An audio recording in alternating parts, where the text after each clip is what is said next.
Bonsoir à tous. Je vais prendre un petit quart d'heure pour vous donner un petit peu le contexte de ce que c'est habiter la toiture, ce que ça pose comme question et d'aller un petit peu au-delà de la question de la surélévation ou de l'extension et prendre le temps déjà de se dire qu'aujourd'hui on est dans un contexte de transition sociétale, démocratique, démographique et écologique. Et par rapport à ça, il y a une phrase qui revient souvent, c'est que dans cette transition écologique, il ne va pas falloir se développer, s'étendre à l'infini, à l'horizontale, mais il va falloir réfléchir à la ville sur elle-même. La ville sur elle-même, en fait, ça veut dire quoi? Ça veut dire qu'il va falloir intensifier nos villes, ne plus les réfléchir en plan, mais peut-être les réfléchir en épaisseur. Et donc ça va poser la question de quelles seront nos toitures de demain. Comment réinvestir nos toitures actuelles et quels seront les potentiels, les usages de nos toitures à développer pour les 30-40 prochaines années.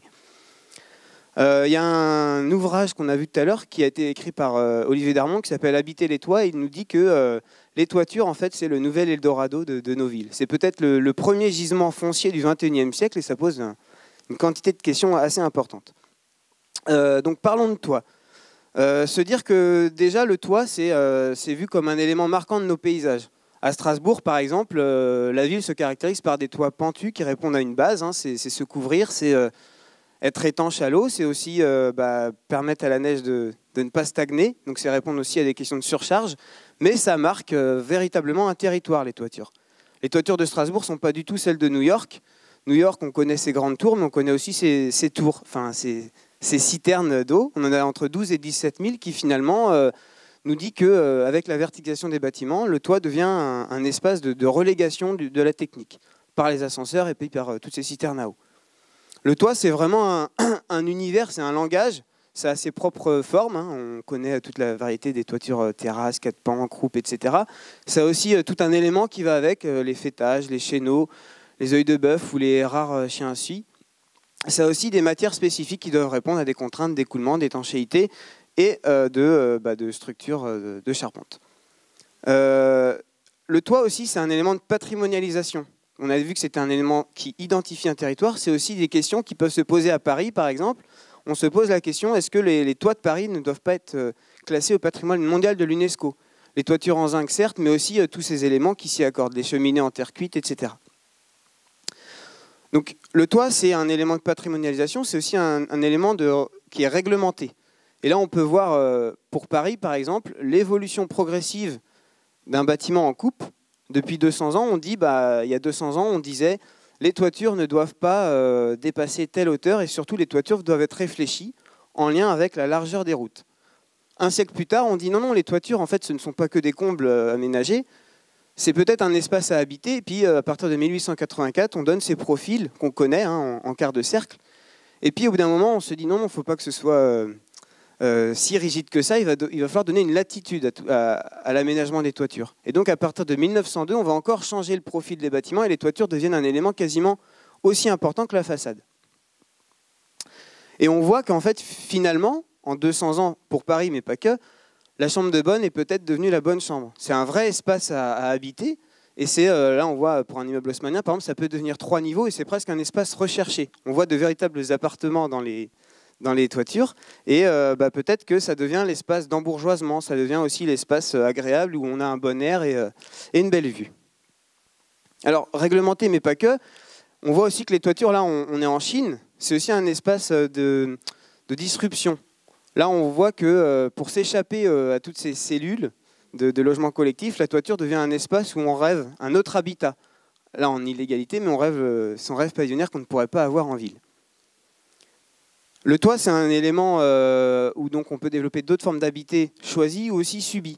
Et là, c'est quelque chose qui est assez intéressant qu'on voit au Caire.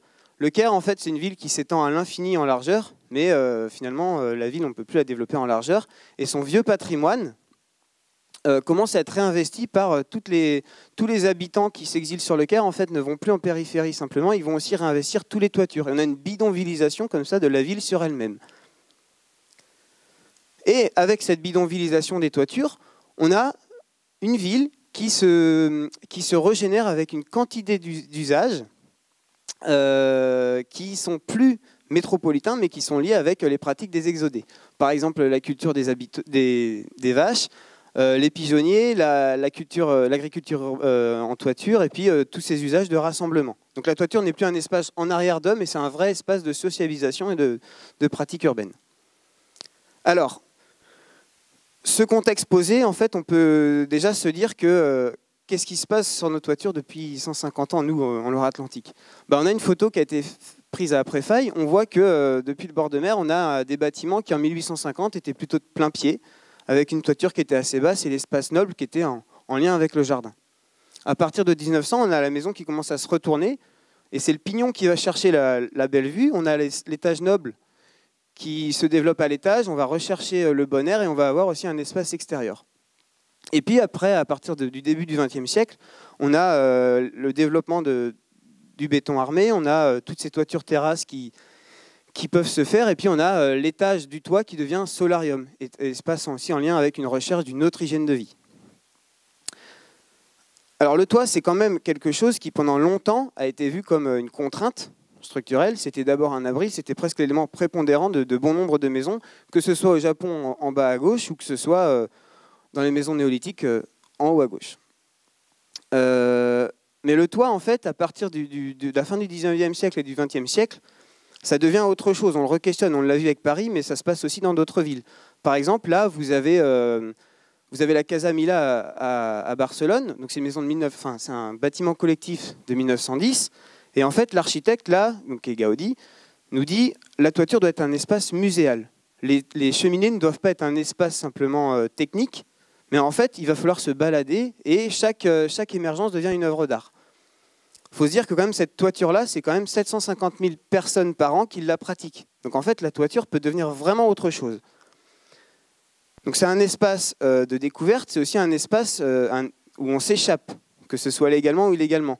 Dès 1905, on a ce qu'on appelle les stégophiles ou les rooftopers. C'est des gens qui font des missions sauvages comme ça pour aller à la découverte ou à l'escalade en fait, de quantité de bâtiments. Ça se faisait en 1905 à Cambridge. Aujourd'hui, on voit à Dubaï tous ces gens qui marchent sur les toits. La toiture, elle commence à être aussi re-questionnée avec forcément Le Corbusier, qui en fait un des 5 points essentiels de l'architecture moderne, qui nous dit que la toiture en fait devient un étage parmi d'autres qu'il va falloir exploiter et qui fait partie d'un parcours architectural du bas vers le haut. Ce n'est pas un espace déconnecté, mais c'est un espace vraiment en lien avec le sol. Et ça, ils veulent le pratiquer avec la Villa Savoie, où on voit que l'étage supérieur devient quasiment aussi important et aussi structuré que l'étage du dessous.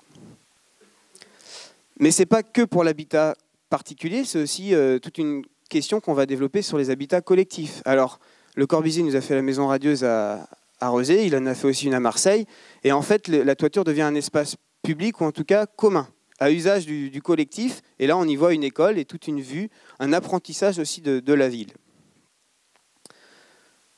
Alors ça c'est un élément un petit peu singulier, mais à partir de la reconstruction, la toiture redevient, pour bon nombre de bâtiments collectifs, un espace de relégation. Très peu d'habitants finalement pratiquent les toitures des immeubles collectifs, ou en tout cas pas de manière légale. On a à partir des années 70-80 d'autres mouvements d'architectes qui vont reconsidérer, qui vont essayer de reconquérir ces toitures-là. Et on va voir par exemple Jean Renaudy à Givors qui va se dire non, la toiture doit être un espace végétal, un espace paysager, et la toiture doit participer complètement de nos environnements, de notre cadre de vie, à la fois en espace privatif, mais aussi en espace à voir.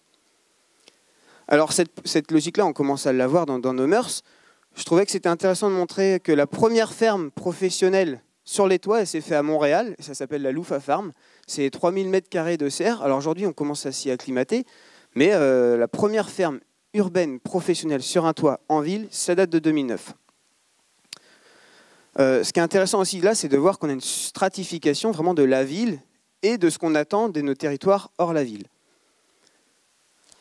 Quelque chose qui était intéressant aussi, c'est de se dire à Chicago, par exemple, on a un territoire, et en fait, à côté, enfin, on a un terrain de baseball, pardon, et on a des maisons qui sont juste à côté. Et en fait, les maisons qui sont juste à côté ont développé des tribunes qu'ils font payer aux gens qui ne sont pas au stade, mais ça représente jusqu'à 200 à 300 places par maison. Et donc ça pose la question de nos toits.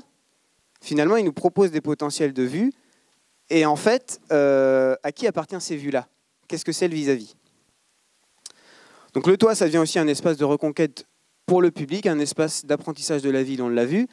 C'est aussi un espace scénographié. Alors là, on peut voir un opéra à Oslo où on voit que le toit devient une prolongation du sol. Et finalement, la toiture, comment on arrive à la relier avec l'espace public. Alors la toiture, aujourd'hui, ça devient un vrai exercice de style pour les architectes. Édouard François en a fait un manifeste avec son projet îlot collage urbain où on voit que finalement, la ville se fait sur elle-même. Et en haut, on va y développer des habitats individuels qui récupèrent toutes les potentialités d'espaces extérieurs privatifs en toiture. Ces manifestes-là, en fait, on les voit en architecture, ça peut participer à la construction d'îlots, mais ça influe aussi tout le monde. Et c'est ça qui est intéressant. On voit qu'il y a beaucoup de ressemblances entre cette superposition de formes-là sur un îlot et la réhabilitation des grands ensembles qui n'occupaient pas leur toiture. Avec une question, c'est nos toitures, comment on arrive à les développer tout en restant structurellement fiable. Et puis enfin, la toiture, c'est est-ce qu'elle appartient à la personne qui y habite ou qui est propriétaire du foncier. Là, vous avez un projet manifeste à Paris qui dit que finalement, l'espace au-dessus des toitures, pourquoi il serait à la personne qui habite en dessous? Pourquoi ça ne serait pas le voisin qui aurait le droit d'investir l'espace disponible ou le volume d'air disponible au-dessus de la toiture? Donc c'est un projet manifeste, mais ça pose tout un tas de questions aujourd'hui dans la logique de la ville sur elle-même. Alors, qu'est-ce qui se passe à Nantes sur nos toitures? Quoi de neuf? Petite blague que je ne pouvais pas m'empêcher de faire. À Nantes, en fait, on voit qu'il y a des opérateurs et des opérations qui sont vraiment remarquables. Et en fait, on voit que ce soit les bailleurs avec le projet Symbiose qui développe des serres sur son patrimoine existant, que ce soit l'éducation nationale et puis la ville avec le développement de l'école Aimé Césaire où le toit devient un espace d'agrément, un espace récréatif, un espace aussi paysager. Ça peut être aussi, avec l'école d'archi qui n'est pas loin, un espace démocratique, une place publique qui propose une vue sur la ville. Et en même temps, c'est de nouveau un foncier à investir. C'est ça qui veut dire le projet de l'école d'architecture. Et enfin, on le voit avec la gare de Nantes. Dans un territoire où en fait, on ne peut plus développer une gare, le meilleur moyen, c'est aussi de relier les deux gares nord et sud par la toiture. Alors ça se passe dans nos équipements, mais ça se passe aussi dans notre environnement en général. Quand on regarde l'ensemble des tours ou des bâtiments collectifs qui se développent à Nantes, ils se démarquent par le skyline, ou en fait la silhouette développée par son dernier étage. Comment réintégrer les tours de Malakoff, par exemple, en développant une tour qui remette en scène, quelque part, les jardins d'hiver en toiture. Ou alors Brenac et Gonzalez à droite, etc., etc. Vous voyez en bas à gauche, ce qui se passe juste en face, c'est du bâtiment, on va dire, somme toute classique, avec tout un projet social derrière, mais l'originalité du programme social se manifeste par la toiture, avec des jardins ou des espaces d'agriculture urbaine en toiture. Alors, tout ça, c'est le contexte général, mais dans l'habitat individuel, ça a forcément un lien. Ce n'est pas quelque chose qui est réservé à l'embourgeoisement comme ce pu être avant. En 1963, vous aviez cette maison qui avait été mise en scène dans un film de Godard, qui nous disait que finalement, la toiture devient presque un personnage à part entière du film. Mais c'était quelque chose d'isolé dans un parc, dans un paysage particulier, mais ça ne se limite pas à ça.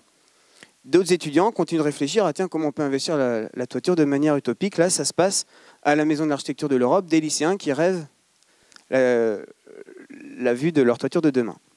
Bref, tout ça, c'est se dire que l'habitat particulier, aujourd'hui, si je la caricature, on a encore ce modèle-là en tête. Et souvent, quand on discute avec les uns et les autres, on dit « Qu'est-ce qui se passe dans ta maison? Comment tu regardes ta toiture ?» C'est « Ma toiture, elle est en tuile, elle est en ardoise. Ma maison, elle est de plein pied, elle est à étage. » Le débat peut être beaucoup plus riche, il va falloir l'ouvrir sur toute cette richesse-là, et c'est ce que font déjà les architectes qui vont nous expliquer leur maison.